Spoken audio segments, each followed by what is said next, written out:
বয়স বেড়ে যাচ্ছে, অথচ পকেটে একটা টাকাও নেই। এই কথাগুলো তাদের জন্য যারা মাঝরাতে ভবিষ্যতের ভয়ে কাঁদেন। বুকের ভেতরটা মাঝে মাঝে খুব ভারী লাগে, তাই না? বন্ধু বান্ধবরা সব সেটেল হয়ে যাচ্ছে, কেউ বিদেশে যাচ্ছে, কেউ ভালো চাকরিতে ঢুকছে, আর আপনি এখনো ইন্টারভিউ বোর্ডের সামনে ঘামছেন, অথবা ছোটখাটো একটা শুরুর জন্য হন্য হয়ে ঘুরছেন। আত্মীয় স্বজনদের বাঁকা কথা আর পরিবারের হতাশার চাপে মাঝরাতে বালিশ ভিজিয়ে ভাবেন, আমার দ্বারা কিছু হবে না। যদি উত্তর হ্যাঁ হয়, তবে আজকের এই ভিডিওটা আপনার জন্য।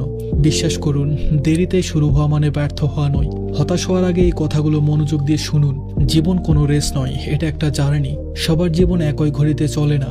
কেউ 22 বছর বয়সে গ্র্যাজুয়েট হয়েও 5 বছরে চাকরি পায় না, আবার কেউ 27 বছরে শুরু করে 30 বছরের মধ্যে সিও হয়ে যায়। আপনার বন্ধুর সময় এখন চলছে, আপনার সময়ও আসবে। শুধু অপেক্ষাটা একটু দীর্ঘ হচ্ছে, কারণ আপনার গল্পটা অন্যদের চেয়ে আলাদা। পকেটে টাকা না থাকাটা লজ্জার নয়, থেমে থাকাটা লজ্জার। বেকার থাকা কোনো অপরাধ নয়, কিন্তু বেকারত্ব নিয়ে হাত পা গুটিয়ে বসে থাকাটা অপরাধ। শুরু হোক ছোট টিউশন, ছোট ব্যবসা বা নতুন কোনো স্কিল শেখা, যে কোনো কিছুই করুন।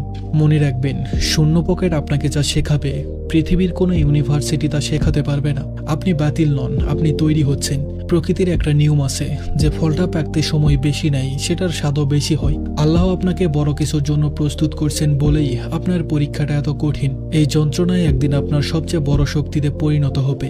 বয়স বা শূন্য পকেট দিয়ে নিজেকে বিচার করবেন না। সূর্য ডোবার পর অন্ধকার তো নামবেই, কিন্তু তারপরই আসে নতুন ভোর। আপনার সেই ভোর খুব কাছেই, হাল ছাড়বেন না।